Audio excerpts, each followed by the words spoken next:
আমাদের নেতা জনাব তারেক রহমান, যাকে নির্বাচিত করেছেন কুমিল্লা দক্ষিণ জেলা বিএনপির সাবেক বিপ্লবী সদস্য সচিব হাজী জসিমউদ্দিন জসিম ভাইকে। দীর্ঘ ৩০ বছর কুমিল্লা ৫ নির্বাচনী এলাকায় দীর্ঘদিন ধরে কাজ করে যাচ্ছেন, দলের জন্য কাজ করে যাচ্ছেন। নেতা কর্মীদের হামলা মামলায় উনি পাশে ছিলেন এবং দীর্ঘ সময় ওনার পরিবার হারিয়েছেন এই দল করতে এসে। আর কুমিল্লা ৫ নির্বাচনী এলাকার প্রত্যেকটি নাগরিক অনেক উৎসাহিত হয়েছেন ওনার এই নমিনেশন কনফার্ম হওয়াতে। মানুষের মধ্যে একটা ঈদের আমেজ সৃষ্টি হয়েছে। আমি মোহাম্মদ মামুনুর রশিদ, ডাকনাম মামুন। আমি কুমিল্লা ভিক্টোরিয়া কলেজ থেকে অনার্স কমপ্লিট করছি, এলএলবি করছি।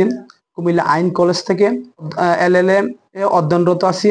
বর্তমানে আমি কুমিল্লা জজ কোর্টে শিক্ষানবিশ হিসেবে প্র্যাকটিস করতেছি। বাংলাদেশ জাতীয়তাবাদী আইন ছাত্র ফোরাম কুমিল্লা জেলা শাখার যুগ্ম আহ্বায়ক, বাংলাদেশ জাতীয়তাবাদী ছাত্রদল বুড়িচং উপজেলা এবং পৌরসভা একজন ক্ষুদ্রতম কর্মী, এবং বাংলাদেশ জাতীয়তাবাদী আরাফাত রহমান কুকু স্মৃতি সংসদের সাবেক সাধারণ সম্পাদক এবং বুড়িচং সদর ইউনিয়নের সাবেক প্রচার সম্পাদক দায়িত্ব পালন করেছি। কুমিল্লা ৫ নির্বাচনী এলাকার মাটি ও মানুষের নেতা, দীর্ঘ আন্দোলন সংগ্রামের নিবেদিত মানুষ, পরিচ্ছন্ন রাজনীতিবিদ, কুমিল্লা দক্ষিণ জেলা বিএনপির সাবেক বিপ্লবী সদস্য সচিব হাজী জসিমউদ্দিন জসিম ভাইকে কুমিল্লা ৫ নির্বাচনী এলাকার অভিভাবক হিসেবে দানের শীষের নমিনেশন দেওয়া আমি বাংলাদেশ জাতীয়তাবাদী ছাত্রদল বুড়িচং উপজেলা ও পৌরসভার পক্ষ থেকে আন্তরিক শুভেচ্ছা ও মোবারকবাদ জানাই আমাদের ভারপ্রাপ্ত চেয়ারম্যান জনাব তারেক রহমানকে। তার পাশাপাশি একটি মেসেজ সবার জানাতে চাই, সেটা হচ্ছে আমাদের নেতা জনাব তারেক রহমান, যাকে নির্বাচিত করেছেন দলের জন্য, দলের স্বার্থে। তিনি দীর্ঘ ৩০ বছর কুমিল্লা ৫ নির্বাচনী এলাকায় দীর্ঘদিন ধরে কাজ করে যাচ্ছেন, দলের জন্য কাজ করে যাচ্ছেন। নেতা কর্মীদের হামলা মামলায় উনি পাশে ছিলেন এবং দীর্ঘ সময় ওনার পরিবার হারিয়েছেন এই দল করতে এসে। ওনার অনেক সম্পদ নষ্ট হয়েছে এই দল করতে এসে। উনি এই নির্বাচনী এলাকাতে কাজ করতে এসে অনেক কষ্ট পেয়েছেন, উনি মামলায় জর্জরিত হয়েছেন, নেতাকর্মীদের পাশে ছিলেন। এটা হচ্ছে ওনার সবচেয়ে বড় সম্পদ, যেটা তারেক রহমান দেখেছেন।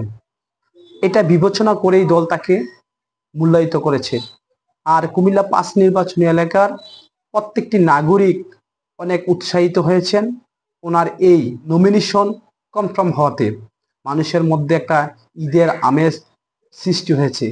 সব জায়গায় ওনার নাম বিচরণ হচ্ছে। সবার একটি কথাই, যাকে আজকে দানের শীষের নমিনেশন দেওয়া হচ্ছে, তিনি দীর্ঘ ৩০ বছর অর্থাৎ ফ্যাসিস্ট আওয়ামী লীগের ১৬ বছর উনি নেতৃত্ব দিয়েছেন কুমিল্লা ৫ নির্বাচনী এলাকা থেকে, এবং সামনের সারি থেকে সবাইকে অনুপ্রাণিত করেছেন। উনি এই আন্দোলন সংগ্রামকে সফল করার স্বার্থে অনেকের সাথে অনেক জায়গায় কিছু কাজ হয়েছে, যেগুলো আমরা নিজেই দেখেছি খুব কাছে থেকে। অনেক সময় প্রশাসনের লোক আমাদেরকে হাইওয়ে রোডে যখন আমাদেরকে ব্যারিকেড দেওয়ার কথা হয়েছিল, তখন আমরা সত্যিকার অর্থে সেদিন আমরা কয়েকজন লোক অ্যারেস্ট হয়েছিল। প্রশাসন এভাবে আমাদেরকে বলেছিল সেদিন, আপনারা যদি একবার করেন আমরা একটি গুলি করব, সিদ্ধান্ত আপনাদের। সেদিনের কথা আমরা ভুলি নাই। সেদিন ঘাটলার পরে এই কথাটা বলেছিল। সেদিন তখনকার উপস্থিত ছিলেন কুমিল্লার মহানগর বিএনপির সভাপতি এবং সাধারণ সম্পাদক, এবং আদর্শ সদর উপজেলার বিএনপির আহ্বায়ক, আমাদের বুড়িচং উপজেলা বিএনপির সাধারণ সম্পাদক এবং সাবেক সাধারণ সম্পাদক, বর্তমান সাংগঠনিক সম্পাদক, এবং বিএনপির বিভিন্ন স্তরের নেতৃবৃন্দ ছিলেন। জসিম ভাই তখনকার বলেছিলেন নেতাকর্মীদের মধ্যে যে আমরা মরতে রাজি, দরকার হলে গুলি বুকে নেব, তারপরে পিছ পা হব না। সেদিন রাজপথে জসিম ভাইয়ের নেতৃত্বে আমরা সেদিনও রাজপথে ছিলাম, আজও আছি। জসিম ভাইকে এই নমিনেশন দেওয়াতে জনগণের ভিতরে একটা যে ইমেজটা সৃষ্টি হচ্ছে আসলে প্রকাশ করার মতো নয়। জসিম ভাই দলের শ্রম, তার তিতিক্ষা, তার জীবনে যে পরিশ্রম করেছে তা আজকে সার্থক হচ্ছে। আর কুমিল্লা 5 নির্বাচনী এলাকার জনগণ এটাকে নিয়ে খুবই উৎসাহিত এবং আনন্দিত। বিএনপি নমিনেশন যাকে দিবে দল আমরা তার হয়ে থাকবে। ব্যক্তিগত এখানে যারা আপনারা হয়তো দেখেছেন 20-30 জন লোক ছিন্ন বিচ্ছিন্ন থাকতেই পারে, এটা আমরা আসলে বিষয় কিছু মনে করি না। এটা ঠিক হয়ে যাবে 2-1 দিনের মধ্যে, আশা করি এটা কোনো বিষয় না। আমাদের তারেক রহমান 2023 সাল থেকে এই 31 দফা বাস্তবায়নের জন্য আমাদেরকে বলেছেন। আমরা সেই 31 দফা বাস্তবায়নের জন্য আমরা কাজ করে যাচ্ছি। আমাদের প্রত্যেকটি নেতাকর্মী অলরেডি মাঠে নেমে আছে সেই 2023 সাল থেকে। আজকে তো 2025 সাল। তারেক রহমানের মেসেজটা আমরা 23 সাল থেকে প্রত্যেকটি ঘরে ঘরে পৌঁছে দেওয়ার জন্য আমরা কাজ করে যাচ্ছি। এখনো বর্তমানে এই 2031 দফা বাস্তবায়নের জন্য আমরা কাজ করে যাচ্ছি এবং করব। দল আগে থেকে নেতা বার্তা দিয়েছিলেন যে দল যাকে নমিনেশন দেবে তার হয়ে সবাই কাজ করতে হবে, দলের সিদ্ধান্ত চূড়ান্ত। এখন নেতায় নিজেই নমিনেশন পেয়েছেন, তো ওই অনুযায়ী আমরা সবাই কাজ করতেছি। নেতার একটাই উদ্দেশ্য, আমি পাশ করব না, এটা জিয়া পরিবার পাশ করবে। এখান থেকে আমি জসিম ফেক না, এখানে ফেল ফার্স্ট বড় কথা না, কিন্তু জিয়া পরিবারকে এই আসনটা উপহার দিতে হবে। আর আপনারা জানেন এই আসনটা দীর্ঘদিন এই আসনটা আওয়ামী লীগের অধীনে ছিল। এখানের হেভিওয়েট প্রার্থী ছিলেন মরহুম অ্যাডভোকেট আব্দুল মতিন খসরু সাহেব, এবং আরেকজন যিনি আমাদের বিএনপির সর্বশেষ নির্বাচন করেছিলেন আমাদের মরহুম অধ্যাপক মোহাম্মদ ইউনূস স্যার, যিনি বিএনপিকে এই আসনটি উপহার দিয়েছিলেন শুধু একবারই।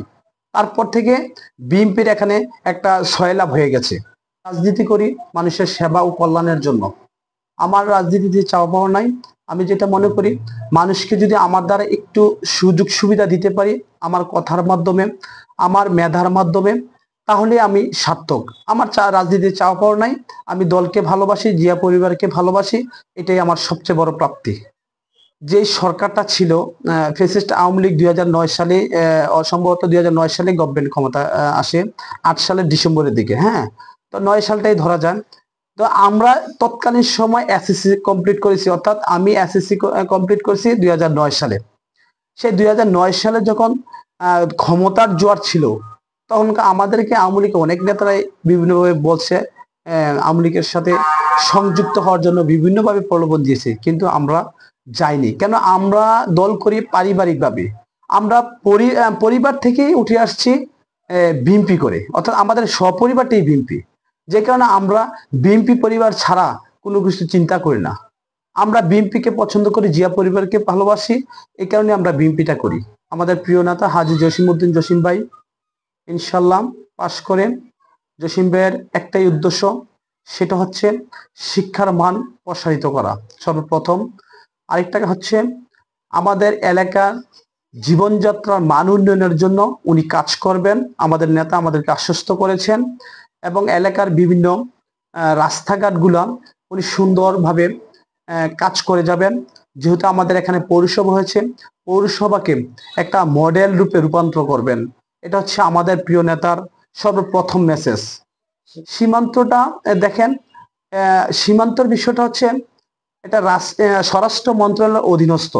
এটা মন্ত্রণালয়ের প্রজ্ঞাপন ছাড়া তো এখান থেকে কোনো কিছু করা যাবে না। যদি আমাদের নেতা, যদি আল্লাহ দেন আমাদের এমপি হয়, উনি সীমান্তকে সর্বোচ্চ নজরদারিতে রাখবেন, এবং সীমান্তে যেন কোনো প্রকার অনীহা সৃষ্টি না হয়, কোনো প্রকার দ্বন্দ্ব সৃষ্টি না হয়, কোনো প্রকার মাদক, চোরা কারবারি এবং ব্ল্যাকদারকে যার কোনো এগুলা বন্ধ করে দেয়, উনি ওটার জন্য সর্বোচ্চ কাজ করবেন, এই প্রত্যাশা দিয়েছেন আমাদেরকে আমাদের প্রিয় নেতা।